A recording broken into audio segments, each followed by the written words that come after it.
Hey guys, welcome back to the CulePodcast. Welcome back to another video. On today's video, we're going to be looking at a lot of players in regards to Barcelona. We're going to be talking about Rabiot, the French player, as he has been offered to Barcelona. We're going to be talking about him. And then we're going to be looking a little bit towards Barcelona's preseason. There's a couple youngsters that Hansi Flick is going to keep an eye on, and we are going to be talking about them. And then as well, we're going to be talking about Mikayil Faye as he is staying at Barcelona for now. But guys, before I get started on the video, make sure to follow me on all my social media platforms. Everything's posted down below in the description. Go over there and check me out. That way you can stay up to date with everything that I do on the channel.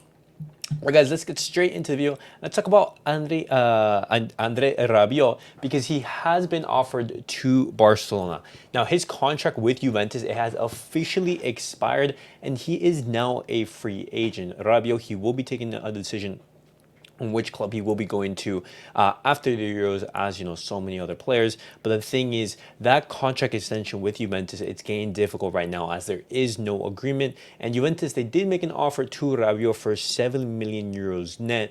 But the thing is, Rabiot and his entourage, they're asking for 8 to 9 million euros. And thus, Rabiot, he has been offered to Barcelona. And so I posed the question to you guys. Would you guys bring in Rabiot in to Barcelona as a free agent and paying that 8 to 9 million euro net?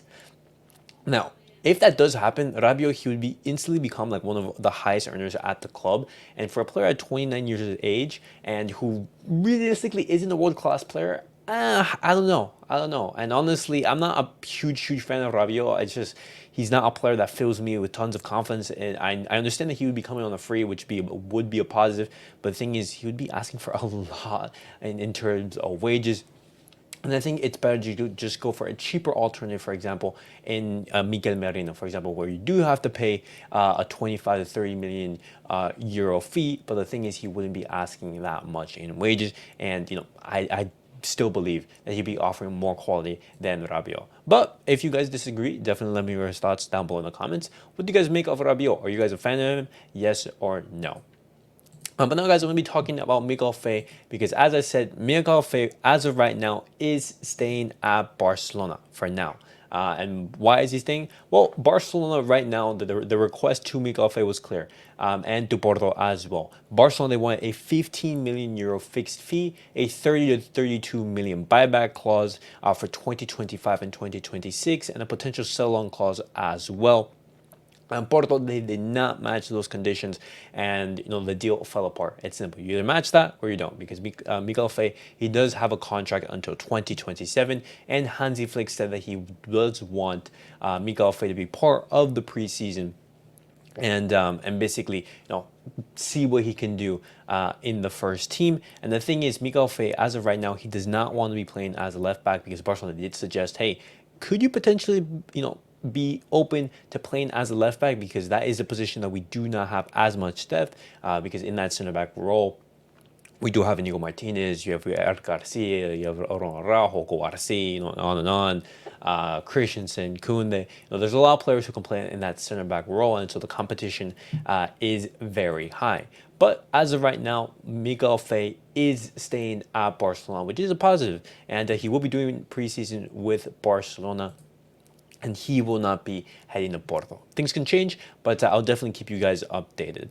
But now, guys, I'm going to be talking about Noah Darvich, and I'll be talking about a lot of Barcelona youngsters because Barcelona's preseason, it starts on July the 10th, and so Hansi Flick, he's going to be looking at a lot of players, and Hansi Flick has demanded the presence of many players, and one of them is Noah Darvich. He wants to keep an eye on him, and his assistant, Heiko Westerman, he has been following Noah Darvich's development and progression in these last couple of years with the German youth national teams, and this will be a good opportunity for Noah Darvich to basically say, hey, you know, Hansi Flick, I could have some role in the first team. Maybe not as a starter, which is most likely not going to be happening, but, you know, as a rotational player, maybe to play in the Copa del Rey in 1 or 2 matches, or play in a league game in which, you know, we're playing against maybe the Espanyol or anything like that.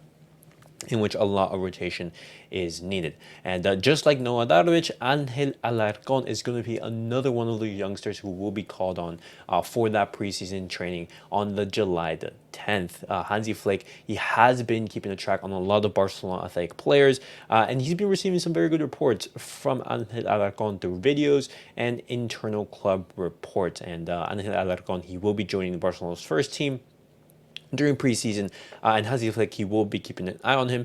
And just like both Angel Alarcon and Noah Darvich, you also have Unai Hernandez, who will be joining Barcelona's preseason as well. The Barcelona do want to renew him, as he does have multiple offers, and the player, he will be deciding about his future after the preseason. And I'm not gonna say I've been keeping track of Angel Alarcon or Unai Hernandez, but if these youngsters are attracting the eye of Hansi Flick, that is a very, very good sign. Because Hansi Flick is a very, very good manager, and if Hansi Flick has an eye on you, that means you are doing things well, and hopefully these guys can impress Hansi Flick during that preseason. But not lastly, the last piece of news I want to talk to you guys about is this report that confirms that La Liga will be having the semi-automatic offside rule starting from the 2024-2025 season. But there will be no goal line technology as of right now, and there will also be a rule saying that there could be an additional substitution for a player who suffered a concussion.